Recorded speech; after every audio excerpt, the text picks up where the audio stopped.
Bill Gates is a great man with a humble personality. In his childhood, his curiosity to explore computers and software led to a career. He started to encounter friends and foes along the way and is now exchanging a fortune through the Bill and Melinda Gates Foundation to charities, hospitals, libraries, and schools. Bill Gates is an example of an amazing explorer with life-changing encounters and global exchanges.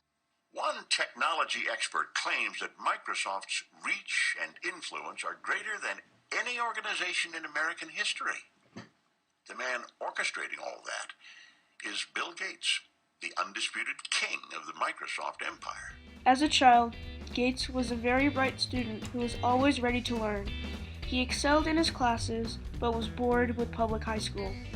His parents enrolled him at Lakeside, a very elite private school. At Lakeside, he became addicted to anything related to computers. He met another student, Paul Allen, who also had a love for computers and programming. Paul and Bill became great friends and would eventually team up to create Microsoft. But it was when I was 12 years old that I first got to use a computer, actually a very limited machine by today's standards. That definitely fascinated me when I was first exposed. But it didn't take long to realize that they were at the threshold of something that could be quite significant. Paul found a small personal computer company based in Albuquerque, New Mexico that created a computer called the Altair 8800. Bill and Paul convinced the company that they could create an operating system for the Altair. I had the opportunity to interview Ryan Gavin, General Manager of Search for Microsoft, via Skype. Mr. Gavin has worked at Microsoft for 17 years. Did Bill Gates' reputation have anything to do with what you wanted to do when you worked there? And Bill Gates certainly was a huge figure in kind of what Microsoft stood for, the ambitions of Microsoft. There's such a breadth of what we do, and part of that is due to Bill Gates' legacy in terms of his ambitions and where he sought to really change the world on so many different dimensions. After high school, Bill explored his interests at Harvard, but again was bored. In 1975, with the success of the Altair, he decided to drop out of Harvard and create Microsoft with Paul. It turned out to be the beginning of a huge exploration that changed the way we create and exchange information and ideas. Have you met Bill Gates? I have actually met Bill Gates. I've been very fortunate to both meet him on the business side and meetings with him at Microsoft. I've also gotten to engage with him in kind of some leadership development activities. There's the feeling that you get when someone walks in the room sometime, a friend at school, or maybe your mom or your dad, and they come in the room and you kind of know they're there. Bill's one of those individuals. When he walks in the room, you feel it. Bill's talents were not only in writing software. He explored new ways of doing business. In 1981, IBM wanted Microsoft software for their new computers. Bill let them use their software, but IBM did not have the rights to own the software.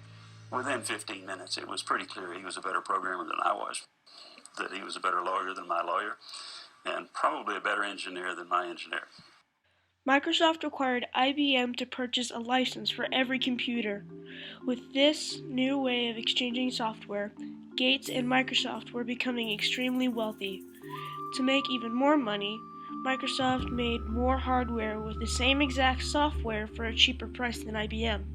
At this point, 30% of all computers in the world were running Microsoft software. Microsoft was soon recruited by Steve Jobs, CEO of Apple Computer, to create user-friendly software for their new Macintosh computer. Well, to create a new standard, it takes something that's not just a little bit different.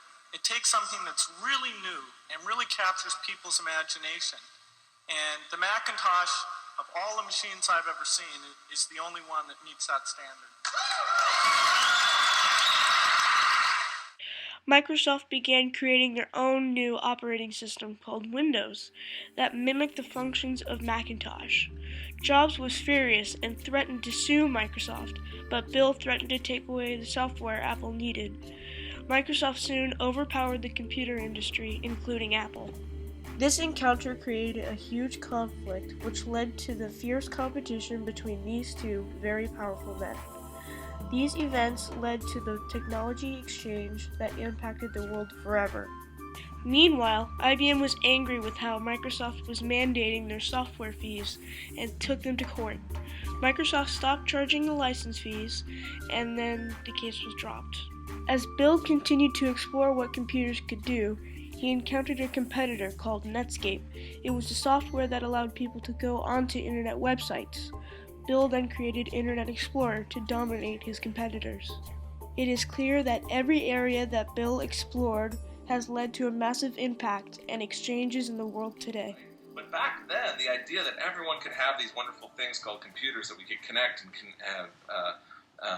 kind of bring the world closer together was really a pretty bold ambition. And Bill really was out ahead, really saying this is where the world can and should go. In 1987, Bill met the love of his life, Melinda. They were married on New Year's Day, 1994. In 2000, they formed the Bill and Melinda Gates Foundation, which helps people all over the world. And now if you look at where he's taken that with the work with the Bill and Melinda Gates Foundation, he's really brought a whole new idea of exploration of how do you take some of the world's most chronic problems. And we think about poverty in the third world, you think about infectious diseases, and even more fundamental things like roads and clean water, and really applying that idea of how do we break through on those big fundamental problems that can really change the lives for millions and millions and millions of people. And that type of vision is what sets off many people on an exploration. Today, much of his massive fortune is given away through the foundation. Much of the foundation's resources goes towards solving hunger and poverty issues, as well as finding cures in healthcare. So in many ways, Bill Gates is an explorer himself, but he's really an enabler of explorers. He brings on new explorers, just like yourself. When you look at this man that you're learning about and studying, there's so many impressive things he's done. But one of the more beautiful things is he's a very humble individual. He's a very thoughtful individual. He cares a lot about people. His work that he's doing in philanthropy with the Bill and Melinda Gates Foundation really does focus on not big, fancy, technological, complex ways to solve problems. He understands that sometimes it's about building a road or giving someone clean water or making sure they have access to medicine. And so he has a wonderful humility about him that really does make you feel like you're in the presence of someone special when you get to spend some time with him. Gates is a man who continues to explore ways to impact our world for the better. His life encounters bring great wealth that he now chooses to exchange for the greater good.